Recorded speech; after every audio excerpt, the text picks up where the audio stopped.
اعوذ باللہ من الشیطان الرجیم بسم اللہ الرحمن الرحیم۔ آج ہم سورۃ رعد کے رکوع نمبر 6 کا آغاز کر رہے ہیں۔ تو یہ رکوع آیت نمبر سورۃ رعد کی آیت نمبر 38 سے شروع ہو رہا ہے۔ تو اس رکوع میں اللہ تعالیٰ نبی صلی اللہ علیہ وسلم کو تسلی دیتے ہیں کہ اور ہمیں یہ سکھاتے ہیں کہ بندے کی ذمہ داری کوشش کرنا ہوتا ہے، جبکہ نتائج اللہ تعالیٰ کے اختیار میں ہوتے ہیں۔ تو آئیے سبق کا آغاز کرتے ہیں، پڑھتے ہیں اور اس کو اپنی عملی زندگی میں بھی استعمال کرتے ہیں کہ ہمیں قرآن کو اپنی عملی زندگی میں کیسے لے کے آنا ہے۔ وَلَقَدْ أَرْسَلْنَا رُسُلًا مِّن قَبْلِكَ وَجَعَلْنَا لَهُمْ أَزْوَاجًا وَذُرِّيَّةً، بلا شبہ یقیناً ہم نے کئی رسول تجھ سے پہلے بھیجے اور ان کے لیے بیویاں بچے بنائے۔ وَمَا كَانَ لِرَسُولٍ أَن يَأْتِيَ بِآيَةٍ إِلَّا بِإِذْنِ اللَّهِ، اور کسی رسول کے لیے ممکن نہیں تھا کہ وہ اپنی طرف سے کوئی نشانی لے آتا، مگر اللہ تعالیٰ کے حکم سے ہی وہ جو کچھ بھی معجزہ دکھایا اللہ کے حکم سے ہی دکھایا۔ لِكُلِّ أَجَلٍ کتاب، اور ہر وقت کے لیے ایک کتاب، ایک مقررہ وقت ہے۔ بعض کفار رسول اللہ صلی اللہ علیہ وسلم کے بارے میں کہتے تھے کہ اگر محمد صلی اللہ علیہ وسلم نبی ہوتے تو شادی نہ کرتے بلکہ نبوت کے کاموں میں لگے رہتے۔ تو یہ آیت نازل ہوئی کہ آپ سے پہلے بھی جتنے انبیاء تھے، جتنے بھی انبیاء دنیا میں آتے رہے ہیں، انہوں نے بھی شادیاں کی تھیں، ان کی بھی اولاد تھی۔ ہم نے کسی فرشتے کو نہیں نبی بنا کے بھیجا۔ آگے ان لوگوں کی تردید کی گئی ہے جو رسول صلی اللہ علیہ وسلم کی بار بار نشانی لانے کا مطالبہ کرتے تھے کہ اللہ کا رسول اس کی مرضی کے بغیر کوئی نشانی نہیں لا سکتا۔ اللہ تعالیٰ نے وقت اور حالات کے تقاضے کے مطابق ہر وقت کے لیے ایک فیصلہ رکھا ہے۔ جب وہ وقت آتا ہے تو اس کا ظہور ہوتا ہے۔ ان فیصلوں کا تعلق کافروں کی خواہش سے نہیں بلکہ اللہ تعالیٰ کے ارادہ اور اس کی معیشت سے ہے۔ آگے اللہ کہہ رہے ہیں یمحو اللہ ما یشاء ویثبت، اللہ مٹا دیتا ہے جو چاہتا ہے اور ثابت رکھتا ہے۔ وعندہ ام الکتاب، اور اسی کے پاس ہے اصل کتاب۔ اللہ تعالیٰ لوح محفوظ سے جو چاہتا مٹا دیتا ہے اور جس حکم اور فیصلے کو چاہتا ہے باقی رہتا ہے۔ ہر انسان کے بارے میں لوح محفوظ میں یعنی کہ اس کے اعمال کے نیک ہوگا یا بد ہوگا، اس کی روزی، اس کا عمر، اس کے متعلق خیر و شر کی ہر بات لکھی ہوئی ہے۔ اور اللہ تعالیٰ اپنی مرضی اور ارادہ معیشت کے مطابق اس میں تبدیلی کرتا ہے۔ اس کی معیشت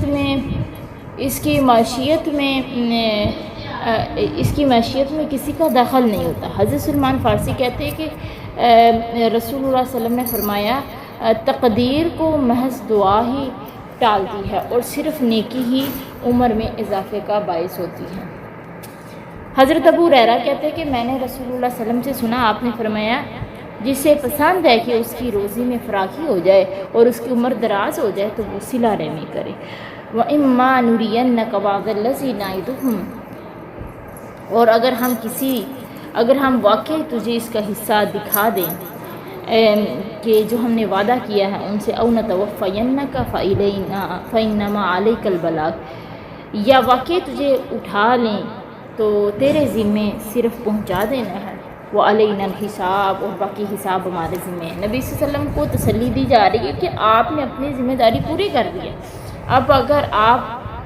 اب اگر کوئی آپ کی دعوت قبول نہیں کرتا تو اللہ تعالیٰ اس سے حساب لے گا۔ دنیا میں آپ کے دشمنوں کو ممکن ہے کہ اللہ آپ کی زندگی میں ہی ذلیل و رسوا کر دے، یا ہو سکتا ہے کہ آپ کی وفات کے بعد ان کے ساتھ ایسا۔ بہرحال آپ نے اپنی ذمہ داری پوری کر دی ہے، اب ان کا حساب، ان کا بدلہ ہمارے ذمے ہے۔ اگلا کہہ رہے ہیں کہ اولم یروا انا نأتی الارض ننقصها من اطرافها، کیا انہوں نے دیکھا نہیں ہے کہ بے شک ہم زمین کی طرف آتے ہیں، ننقصها من اطرافها، اور اسے اس کے کناروں سے کم کرتے آتے ہیں۔ واللہ یحکم لا معقب لحکمہ، اور اللہ تعالیٰ فیصلہ کرتا ہے اور اس کے فیصلے پر کوئی نظر ثانی نہیں کرنے والا۔ وَهُوَ سَرِيعُ الْحِسَاب، اور وہ جلدی حساب لینے والی۔ یعنی کفار مکہ کو اس کے بارے میں کوئی شبہ ہے کہ اللہ انہیں اس عذاب نہیں دے گا اور ذلت و رسوائی میں مبتلا نہیں کرے گا؟ کیا وہ دیکھ نہیں رہے کہ وہ اللہ سرزمین مکہ کو ان کے چاروں طرف سے تنگ کرتا جا رہا ہے؟ ہر سال مسلمان کچھ علاقوں کو فتح کرتے ہوئے مکہ کی طرف بڑھ رہے ہیں اور کفار مکہ کے لیے زمین تنگ ہوتی جا رہی ہے۔ اللہ جو چاہتا ہے فیصلہ کرتا ہے، کسی کو اٹھاتا ہے اور کسی کو گراتا ہے، کسی کو مارتا ہے تو کسی کو زندگی دیتا ہے۔ اس کے فیصلے میں کوئی دخل اندازی نہیں کر سکتا، اور وہ تو بڑا ہی جلدی انتقام لینے والا ہے۔ دنیا میں تو قید و بند قتل کی شدید آزمائش میں گرفتار ہیں ہی، ان قریب آخرت میں بھی ان کا حساب اللہ لے گا اور انہیں ان کے برے کرتوتوں کا مزہ بھی چکھنا پڑے گا۔ آگے اللہ کہہ رہے قد مکر الذین من قبلہم فللہ المکر جمیعا، بلا شبہ ان لوگوں نے تدبیریں کی ہیں جو ان سے پہلے تھے، تو سو اللہ تعالیٰ نے بھی تدبیر کی۔ یعلم ما تکسب کل نفس، وہ جانتا ہے جو کچھ ہر شخص کر رہا ہے۔ وَسَيَعْلَمُ الْكُفَّارُ لمن عقبى الدار، ان قریب کفار بھی جان لیں گے کہ اس گھر کا اچھا انجام کس کے لیے۔ اس آیت میں بھی نبی صلی اللہ علیہ وسلم کو تسلی دی جا رہی کہ کفار مکہ سے پہلے بھی جو کفار دنیا میں گزرے ہیں نا، انہوں نے اپنے انبیاء کے خلاف سازشیں کی ہے، لیکن وہ سازشیں ان کے کسی کام نہ آئی، بلکہ ان کے لیے وبال جان بن گئی۔ اس لیے کہ کامیاب تدبیر تو صرف اللہ تعالیٰ کی تدبیر ہے۔ وہ اپنے سرکش نافرمان بندوں کو جب وہ خواب غفلت میں ہوتے ہیں تو اچانک پکڑ لیتا ہے۔ وہ ہر فرد کے اچھے اور برے اعمال سے باخبر ہے، اور کافروں کو ان کی چالوں سے بھی ان چالوں سے بھی واقف ہے جو وہ انبیاء کے خلاف چلتے ہیں، اور ان چالوں کے کامیاب ہونے سے پہلے ہی انہیں اپنے گرفت میں لے لیتا ہے۔ آیت کے آخر میں کافروں کو دھمکی دی گئی ہے کہ وہ عنقریب جانیں گے کہ دنیا میں یا آخرت میں یا دونوں جگہ اچھا انجام کس کو نصیب ہوگا۔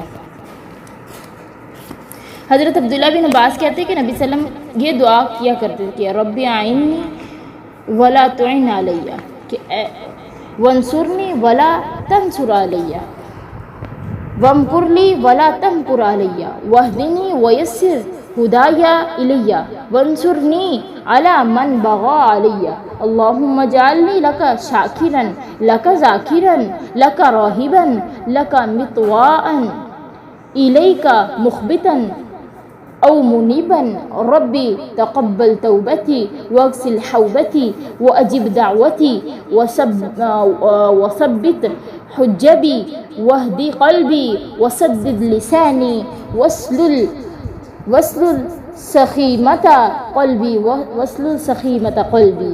یہ والی دعا نبی صلی اللہ علیہ وسلم پڑھا کرتے تھے۔ ترجمہ یہ ہے کہ اے میرے رب، میری مدد فرما، میرے خلاف کسی کی مدد نہ کر جو مجھے تیری اطاعت سے روک دے، میری نصرت فرما، میرے خلاف کسی کی نصرت نہ کر، میرے حق میں تدبیر فرما، میرے خلاف تدبیر نہ کر، میری رہنمائی فرما اور ہدایت کو میرے لیے آسان کر دے، جو میرے خلاف بغاوت کرے اس کے مقابلے میں میری مدد فرما۔ یا اللہ مجھے بنا دے اپنا شکر گزار بندہ، اپنا ذکر کرنے والا، تجھے سے ڈرنے والا، تو بے حد اطاعت گزار بنا دے، بہت ہی تواضع کرنے والا۔ اے میرے رب میری توبہ قبول کر، میری خطائیں دھو ڈال اور میری دعا قبول فرما، میری حجت قائم فرما دے، میرے دل کو ہدایت دے دے، میری زبان کو حق پر مستقیم رکھ، میرے دل سے میل کچیل کو نکال دے۔ یہ والی بہت پیاری دعا ہے، سنن ابو داؤد کی ہے، اسے آپ بھی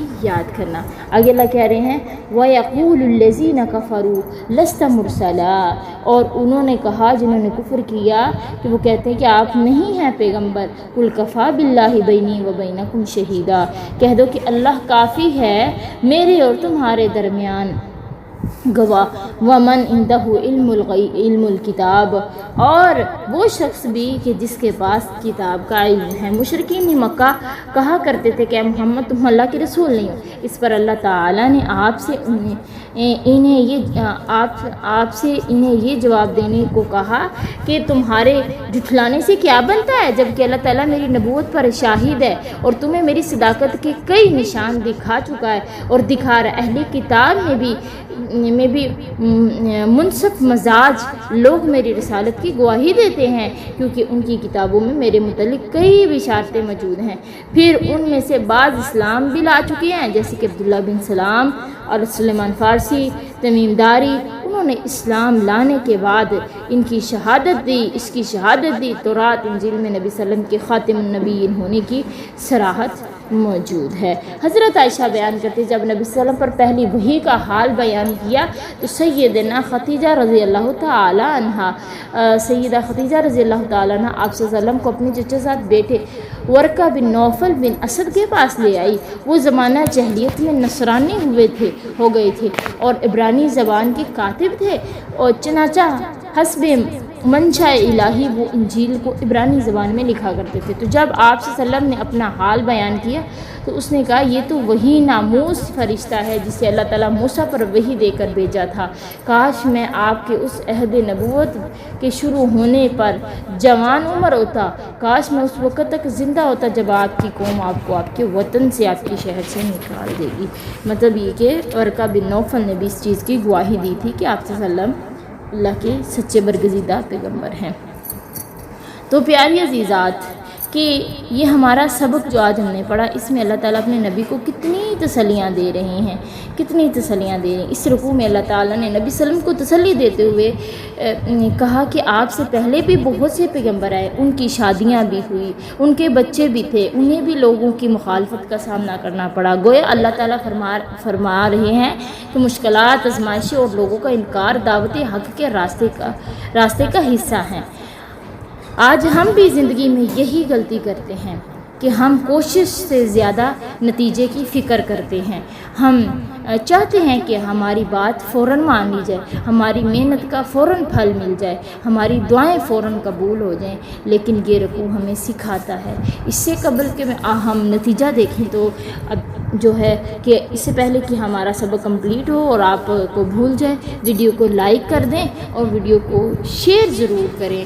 یہ آپ پر فرض ہے، میں کہہ رہی ہوں آپ کو کہ اس کو ضرور شیئر کریں دوسروں تک، کہ دوسروں کو بھی اس طرف لے کے آئیں اور دوسروں کو بھی بتائیں کہ قرآن سیکھنا ہمارے لیے کتنا ضروری ہے اور قرآن ہمیں کتنی اچھی اچھی باتیں بتاتا ہے۔ تو یہ رکوع ہمیں یہ سکھاتا ہے کہ آپ کا کام کوشش کرنا ہے، نتیجہ اللہ تعالیٰ کا، نتیجہ دینا اللہ کا کام ہے۔ جب ایک استاد پڑھاتا ہے، ایک ماں اپنے بچوں کی تربیت کرتی ہے، ایک داعی لوگوں تک دین پہنچاتا ہے، تو اسے یہ یاد رکھنا چاہیے کہ ہدایت دلوں میں اتارنا اس کے اختیار میں نہیں بلکہ اللہ تعالیٰ کے اختیار میں ہے۔ تو آج سے ہم نے کوشش کری کہ ہر کام کا وقت اللہ مقرر کرتا ہے۔ اللہ فرماتے کہ ہر کام کے لیے ایک وقت مقرر ہے، اس لیے اگر ہماری دعا، محنت یا جدوجہد کا نتیجہ فوراً نظر نہ آئے تو مایوس نہیں ہونا چاہیے۔ آپ جیسے کہ آپ قرآن پڑھتی ہیں، ایک طالبہ فوراً سنجیدہ ہو جاتی ہے، دوسری سالوں بعد بدلتی ہے، تو آپ کا کام محنت کرنا ہے، ہدایت کا وقت اللہ تعالیٰ جانتا ہے۔ تو دوسری بات یہ کہ اللہ کے فیصلوں پر اعتراض نہیں، اعتماد کرنا چاہیے۔ بعض اوقات ہم سمجھتے ہیں کہ فلاں چیز میرے لیے بہتر تھی مگر اللہ تعالیٰ نے وہ نہیں دی۔ یہ رکوع سکھاتا ہے کہ اللہ کا علم ہمارے علم سے کہیں زیادہ وسیع ہے۔ مثال کے طور پر کوئی رشتہ نہ ہو، کوئی نوکری نہ ملے، کوئی خواہش نہ پوری ہو تو فوراً شکوہ نہ کریں بلکہ یقین رکھیں کہ اللہ بہتر فیصلہ کرنے والی ذات ہے۔ تیسری چیز اس میں یہ ہے کہ دین کی دعوت دیتے ہوئے صبر اختیار کریں، جیسے کہ نبی صلی اللہ علیہ وسلم کو جھٹلایا گیا، مذاق اڑایا گیا، لیکن آپ نے دعوت کا کام نہیں چھوڑا۔ اگر آپ دین کی بات کریں اور لوگ سنجیدہ نہ ہوں، آپ کی بات رد کر دیں یا آپ کا مذاق اڑائیں تو دل چھوٹا نہ کریں بلکہ انبیاء کا راستہ کو دیکھیں اور اس سے سبق حاصل کریں۔ کامیابی، اصل کامیابی اللہ کی رضا ہے۔ دنیاوی کامیابی ہمیشہ کامیابی نہیں ہوتی اور دنیاوی ناکامی ہمیشہ ناکامی نہیں ہوتی۔ کبھی ایک شخص بظاہر بہت کامیاب ہوتا ہے لیکن اللہ تعالیٰ کے نزدیک محروم ہوتا ہے، اور کبھی ایک شخص دنیا میں گمنام ہوتا ہے مگر اللہ تعالیٰ کے ہاں مقبول ہوتا ہے۔ تو سورۃ رعد کا یہ رکوع بہت اچھی بات ہے، ہمیں اس سے پتہ چلی، ہمیں یہ سکھاتا ہے کہ زندگی کا بوجھ اپنے کندھوں پر نہ اٹھائیں، اپنی ذمہ داری پوری کرے، اللہ تعالیٰ پر بھروسہ رکھے، صبر کے ساتھ نیکی کرتے رہیں، نتائج اللہ کے حوالے کر دے۔ جب بندہ اپنی کوشش کو اللہ کے سپرد کر دیتا ہے نا تو اس کا دل سکون پا لیتا ہے، کیونکہ پھر وہ جان لیتا ہے کہ میرا رب کبھی میرے حق میں غلط فیصلہ نہیں کرتا۔